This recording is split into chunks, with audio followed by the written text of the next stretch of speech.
Good afternoon, everyone. We're back to make some chicken and dumplings. I've got my broth boiling here, and I wanted to show you this stuff. And it's a little bin. It come that way in the package from Walmart. But I like using this just to give it a little extra flavor. I make my own broth. I don't buy the pre-made chicken broth. So I just cook mine up, and I add a little bit of that just to give it a little bit more richness, because you're not using fresh chicken, you're using the store-bought stuff, and it just doesn't have as much flavor.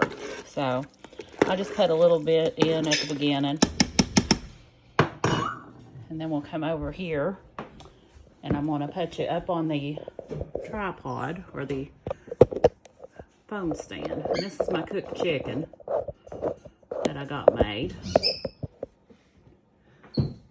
And after this cools down, we will pull it. Some of it's on the bone, some of it's breast, and some of it's just chicken thighs. And I'll take the skin off and take all the bones out after it cools down. But right now we're going to work on making the dumplings, because I think that's where most people have a problem. And my mother-in-law, God rest her soul, was the finest woman ever was. And she could make the best chicken and dumplings that you ever put in your mouth. I use about,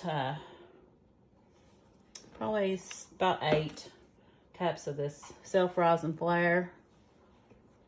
So that's 4,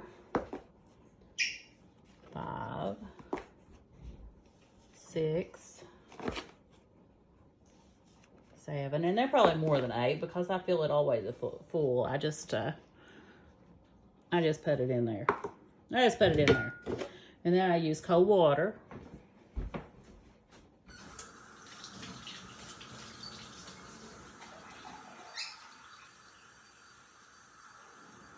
Usually I bring this over to the sink, but so you all can see everything, I'm gonna do it over here.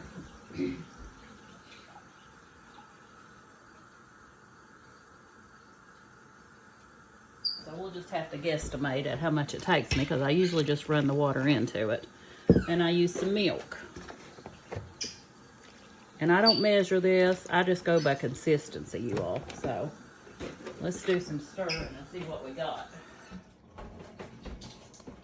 And again, I make this stuff for over at the campground and for my family here at home.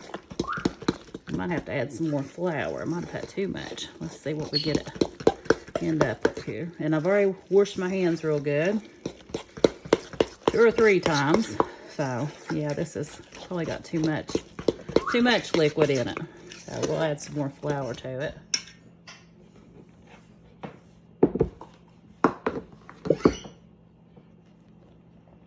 So we got to check the cornbread here.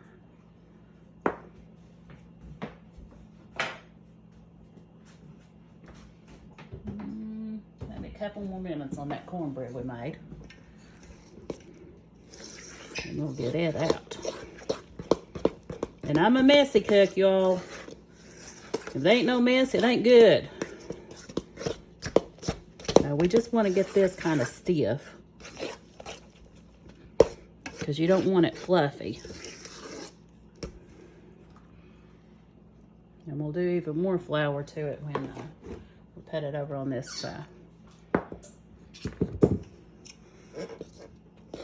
plastic sheet here we're going to make it on. You can use wax paper too, but I just throw this thing down.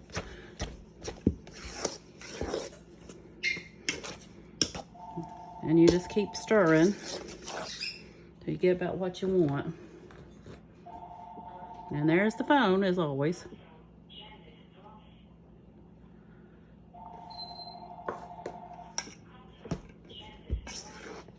Okay.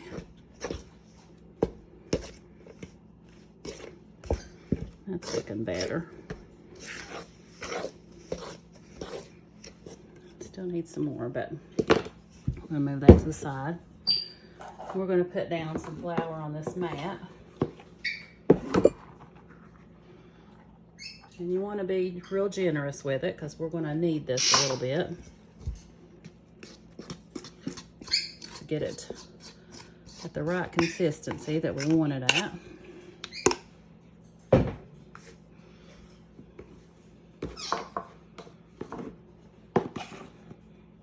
And I'm not going to make you all watch through all of this, but I want you to get the gist of it. And you just take your hands and you knead it and push it down, and you get it stiffer than what this is, because this is still real sticky. And you don't want sticky chicken and dumpling dough.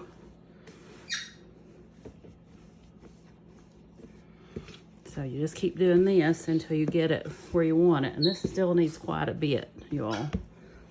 I think I had too much water to start with. But I forgot to put on an apron, so I'm gonna have dough all over me. That's okay. I got time to change clothes before I get on that bus run.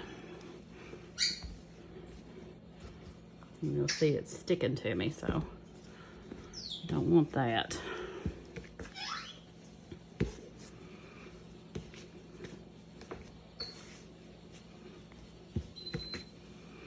And after I get this feeling pretty good, I'm going to separate it out and we'll just roll out a little bit at a time.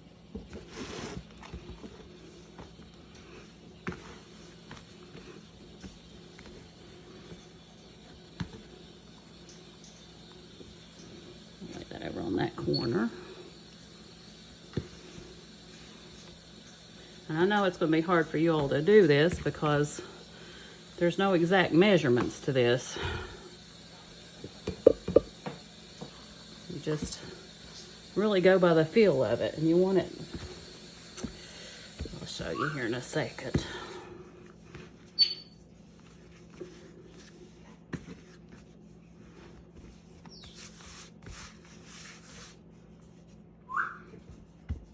You see how stiff that is? It's not like your biscuit dough.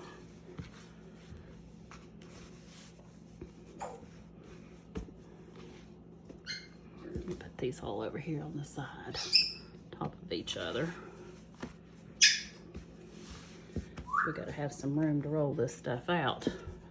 We got dough going everywhere, guys. Dough going everywhere. All right. And you wanna roll this thin, like a noodle thin.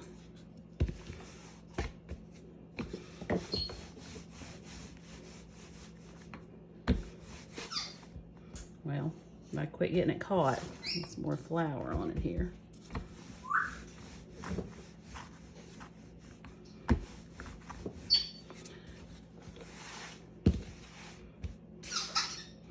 And it doesn't matter if you got this extra flour on it because it just thickens it up that way.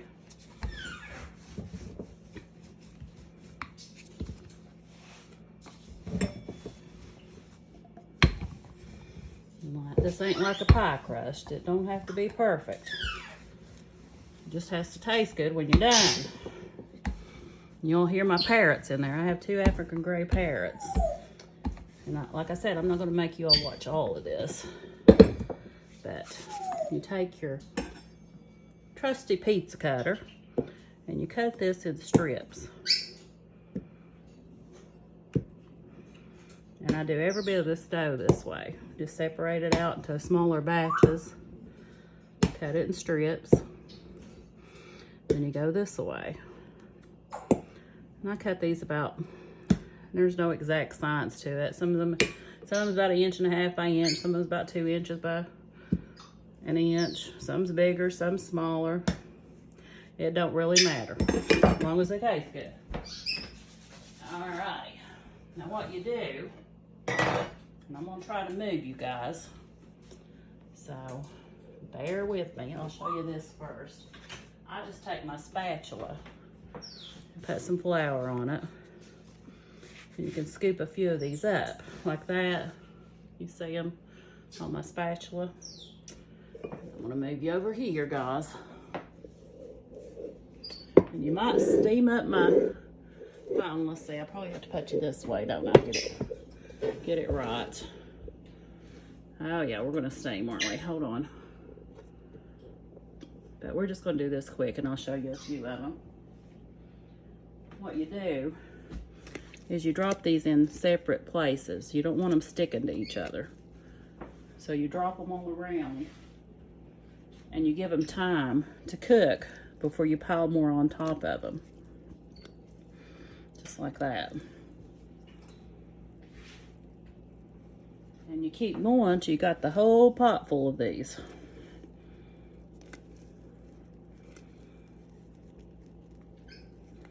And I'll let you see. It's about the size of that you like.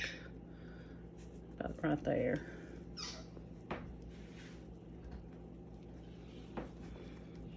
And you know, like I said, you just keep going with it till you get them all cooking.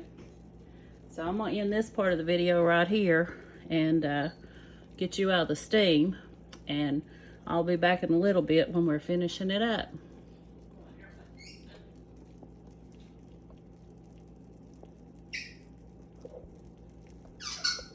If I can get you to turn off with the dough on my finger. Oh my goodness, you all. All right, you guys, I'm at the end of the dumplings, and I just wanted to show you how you do it when you start getting your pan real full. I still got this cooking pretty high, and this is the last of my dumplings. See these here that are not cooked yet? I put those in there, and then I just squash them to the bottom.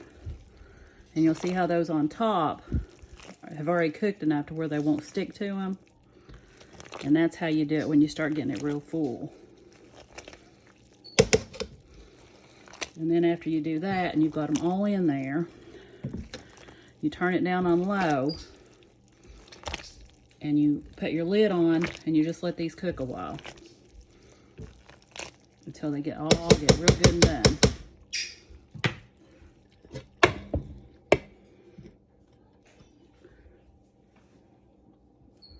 And I'm hoping I can learn how to join this these videos together for you guys. If y'all know how to do that and I don't get it figured out, tell me in the comments how y'all do that.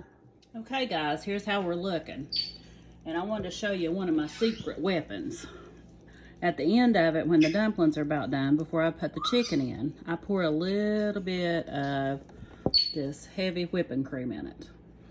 And that gives it just enough of a look and thicken it up, and really makes these things delicious. I'll let these sit here and cook a little bit more, just on low, just simmering along while I debone the chicken and get the skin off those thighs. And then all you do is add the chicken to this, and you've got your good country old-fashioned chicken and dumplings. I hope you guys enjoy this recipe. And if you got any questions, just leave a comment below and I'll do my best to answer it for you. But these things are delicious. You just season to taste with your salt and pepper, and you're good to go. Add your cornbread. Here's the cornbread. If you watch that video, I got this one a little bit brown because I was making these dumplings, but it's still good. All right, guys, you all have a good evening.